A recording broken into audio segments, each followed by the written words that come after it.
மொத்தத்தில் விடியா திமுகவின் நிதிநிலை அறிக்கை அத்திப்பழம் வெளியே அழகாக இருக்கும். அத்திப்பழம் வெளியே அழகாக இருக்கும். முட்டு பார்த்தால் உள்ளே சொத்தையாக இருக்கும் என்பதற்கு உதாரணமாக இந்த நிதிநிலை அறிக்கையில் உள்ளது. அரசு பத்தி கவலையே கிடையாது. அதை பத்தியும் கவலைப்படுறது கிடையாது. எவ்வளவு போராட்டம் பண்ணாலும் அதை பத்தியும் கவலைப்படுறது இல்லை. இன்னைக்கு விவசாயிகள் பற்றியும் கவலைப்படுறதில்லை, பொதுமக்கள் பத்தியும் கவலைப்படுறதில்லை. ஒட்டுமொத்த மக்களையே பத்தி கவலைப்படாத ஒரே அரசாங்கம் திமுக அரசு. கடந்த 5 ஆண்டுகளாக தமிழக மக்களை வாட்டி வைத்த திராவிட மாடல் என்ற பெயரால் நடத்தப்பட்ட ஏமாற்று மாடல் திமுக அரசு தனது கடைசி பட்ஜெட் பேரவையில் தாக்கல் செய்துள்ளது. இன்று காலை நாங்கள் தமிழ்நாடு சட்டமன்றத்தில் மாபெரும் காது குத்தும் விழா அழைப்பதில்லை அனைத்து ஊடகங்களுக்கும் அளித்திருக்கின்றோம். அதை நீங்கள் பார்த்திருப்பீர்கள். எந்த அளவுக்கு இந்த அரசு மக்களுக்கு காது குத்து என்பதை நாட்டு மக்கள் அறிய வேண்டும் என்பதற்காக இந்த அழைப்புதலை உங்களிடம் கொடுத்திருக்கின்றோம். நீங்கள் மக்களிடத்திலே கொண்டு போய் சேர்ப்பது உங்களுடைய கடமை என்று அன்போடு இந்த நேரத்தில் கேட்டுக்கிறேன். 2021ஆம் ஆண்டு திராவிட முன்னேற்ற கழகம் சட்டமன்ற பொதுத் தேர்தலும் போது 525 அறிவிப்புகள் வெளியிட்டாங்க. இதுவரைக்கும் 4 ஒரு அறிவிப்பு கூட நிறைவேற்றவில்லை. அதுல முக்கியமான பல அறிவிப்புகள். இன்றைக்கு அரசு ஊழியர்களுக்கு பழைய ஓய்வு திட்டத்தை நிறைவேற்ற என்று சொல்லி, ஆனா அதுக்கு மாறாக பங்களிப்பு ஓய்வு திட்டத்தை தான் அறிவிச்சிருக்கிறாங்க. அரசு ஊழியர்களையும் இந்த அரசு ஏமாற்றி விட்டு, அதோடு பல துறைகளில் பணிபுரிகின்ற அலுவலர்களுக்கு பல்வேறு உறுதிமொழிகளை அளித்தார். சத்துணவு அமைப்பாளருக்கு வாக்குறுதி கொடுத்தாங்க, நிறைவேற்றல. பகுதி நேர ஆசிரியர்களுக்கு வாக்குறுதி கொடுத்தாங்க, நிறைவேற்றல. செவிலியருக்கு வாக்குறுதி கொடுத்தாங்க, நிறைவேற்றல. விவசாயிகளுக்கு வாக்குறுதி கொடுத்தாங்க, நிறைவேற்றல. இப்படி பல துறையில் இருக்கின்ற அலுவலர்களுக்கு கொடுக்கப்பட்ட வாக்குறுதியை நிறைவேற்றவில்லை என்று எல்லோருமே போராட்டத்தில் ஈடுபட்டு தமிழகம் ஒரு போராட்ட களமாக இன்றைக்கு மாறி இருக்கிறது. கடந்த 5 ஆண்டுகளைப் போல இந்த ஆண்டு இடைக்கால நிதிநிலை அறிக்கையும் வார்த்தை ஜாலம் நிறைந்த மேனா மினுக்கி உரையாகத்தான் இருக்கிறதே தவிர உருப்படியாக எதுவும் இல்லை. 25, 26 நிதிநிலை அறிக்கையில வருவாய் வரவுகளில் மாநிலத்தின் சொந்த வருவாய் 2.58 லட்சம் என்று எதிர்பார்த்த நிலையில் திருத்திய மதிப்பீட்டின்படி மாநில சொந்த வருவாய் 2.32 லட்சம் கோடியாக குறைந்துள்ளது. சுமார் 26,000 கோடி வருவாய் குறைந்துள்ளது.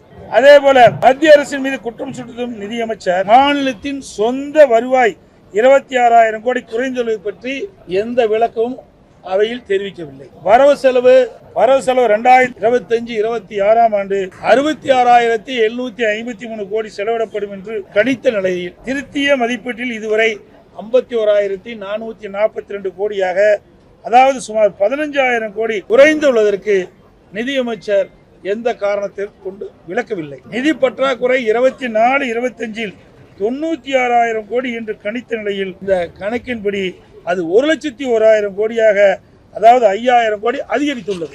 2025-26ஆம் ஆண்டு 1,08,000 கோடியாக நிதி பற்றாக்குறை இருக்கும் என்று கணிக்கப்பட்ட நிலையில் திருத்திய மதிப்பீட்டில் இது 1,24,000 கோடியாக உயர்ந்துள்ளது.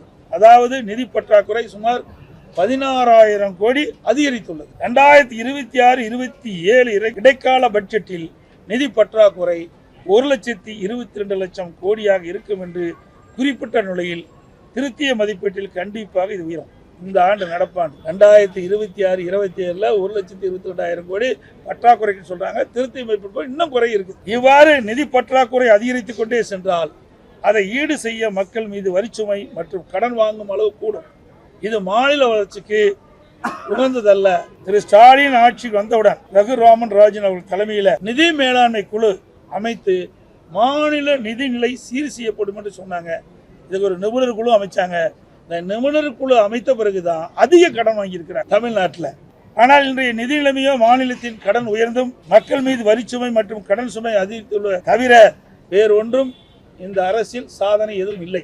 எனவேதான் திரு ஸ்டாலின் இன்றைக்கு நாம் குறிப்பிடுவது பொம்மை முதலமைச்சர், நிதி நிர்வாக திறனற்ற அரசு என்று குற்றம் சாட்டி இன்றைய மாநில நிதிநிலை அறிக்கையிலும் வேளாண் துறை நிதிநிலை அறிக்கையும் ஏறத்தால் சுமார் 5 மணி நேரம் 2 அமைச்சர்களும் உரை நிகழ்த்தினார் தவிர வரவு செலவு திட்டம் பற்றி உருப்படியாக எதுவும் இல்லை. குறிப்பாக சொல்ல வேண்டும் என்றால் இந்த 5 ஆண்டு காலத்தில் இந்த அரசு என்ன பணிகளை செய்தார்களோ அதை வரிசைப்பட்டி அடுக்கி வார்த்தைகளுக்கு அழகு கூட்டி சாதனை என்ற பெயரில் படித்தார்கள் தவிர வேறு ஒன்றும் இல்லை. இன்றைக்கு வேளாண் பட்ஜெட் என்று விவசாயிகளை ஏமாற்றின்ற ஒரு பட்ஜெட்டை போட்டுருக்காங்க. இந்த பட்ஜெட்ல பாத்தீங்கன்னா பல துறைகள் அடங்கி வேளாண் பட்ஜெட். இதுல பால்வளத்துறை, மீன்வளத்துறை, உணவுத்துறை, கூட்டுறவுத்துறை, உள்ளாட்சியில கிராமப்புற சாலைகள், கால்நடைத்துறை, இப்படி பல துறைகளுக்கு ஏற்கனவே ஒவ்வொரு துறைக்கும் ஒரு மானியம், ஒவ்வொரு துறைக்கும் ஒரு அமைச்சர் இருக்கிறார். அந்த அமைச்சர் அப்பப்போ மானிய கோரிக்கை வருகின்ற பொழுது அதனுடைய கருத்தை சொல்வார். இதையெல்லாம் உள்ளடக்கி தான் வேளாண்மை துறை. வேளாண்மை துறை என்பது ஒரு தனி துறையாக இருக்க வேண்டும். நீர்வளத்துறையும் சேர்த்துக்கிட்டாங்க. இப்படி விவசாயிகளை ஏமாற்றுகின்ற ஒரு பட்ஜெட் தான் வேளாண் பட்ஜெட் என்பதை இந்த நேரத்தில் தெரிவிக்கிறேன். அது மட்டுமல்ல, மொத்தத்தில் விடியா திமுகவின் நிதிநிலை அறிக்கை அத்திப்பழம் வெளியே அழகாக இருக்கும், அத்திப்பழம் வெளியே அழகாக இருக்கும், உற்று பார்த்தால் உள்ளே சொத்தையாக இருக்கும் என்பதற்கு உதாரணமாக இந்த நிதிநிலை அறிக்கையில் உள்ளன. வேற என்ன இருக்கு?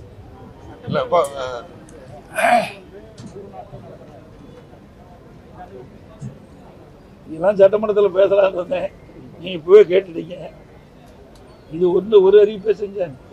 525 அறிவிப்புகள் வெளியிட்டார்.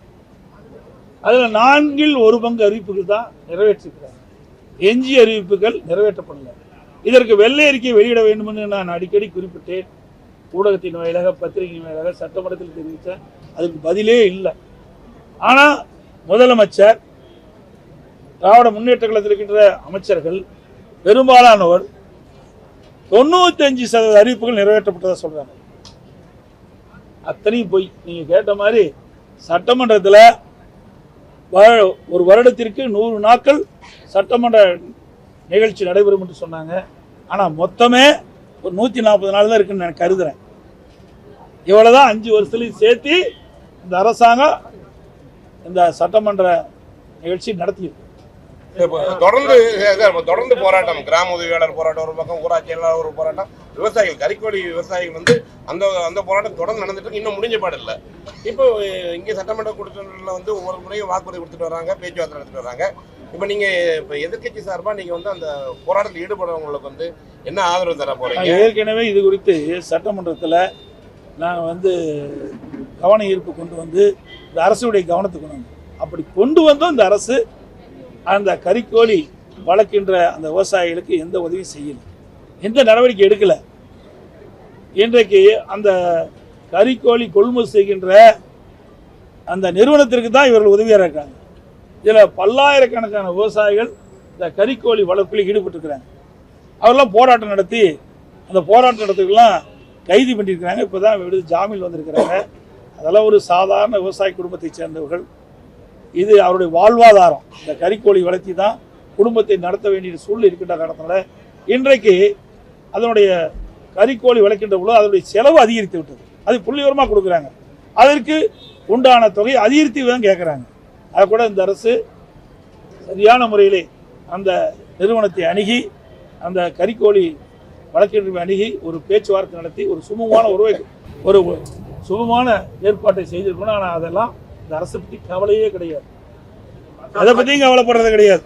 எவ்வளோ போராட்டம் பண்ணாலும் அதை பற்றியும் கவலைப்படுறதில்லை. இன்னைக்கு விவசாயிகள் பற்றியும் கவலைப்படுறதில்லை, பொதுமக்களை பற்றியும் கவலைப்படுறதில்லை. ஒட்டுமொத்த மக்களையே பற்றி கவலைப்படாத ஒரே அரசாங்கம் திமுக அரசாங்கம்.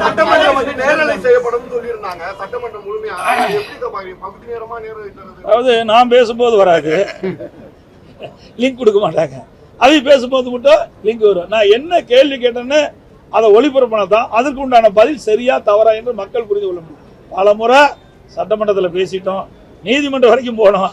அங்கேயும் இது வரைக்கும் பெண்டிங்கில் தான் இருக்குது. இன்னும் அதுக்கு முழு தீர்ப்பு கிடைக்கல. அதனால் இதுக்கெல்லாம் விரைவாக விடிவு காலம் வரும். இந்த கூட்டத்தொடரோட இன்னும் இன்றைக்கி அலுவல் ஆய்வுக்குள் நடக்குது, இன்னும் எத்தனை நாள் நடக்குன்னு தீர்மானிப்பாங்க. அந்த நாட்களோட இந்த ஆட்சிக்கு முடிவு கட்டப்படும். மீண்டும் அனைத்து இந்திய அண்ணா திராவிட முன்னேற்ற கழக தலைமை, தேசிய ஜனநாயக கூட்டணி இணைந்து இன்றைக்கு மிகப்பெரிய ஒரு கூட்டணி அமைச்சிருக்கிறோம், வலிமையான கூட்டணி அமைச்சிருக்கிறோம். எங்கள் கூட்டணி நடைபெறுகின்ற சட்டமன்ற பொதுத் தேர்தலில் அதிக இடங்களில் வெற்றி பெற்று அதிமுக ஆட்சி அமைக்கும் என்பதை தெரிவித்து அனைத்து ஊடகங்களுக்கு நன்றி, வணக்கம்.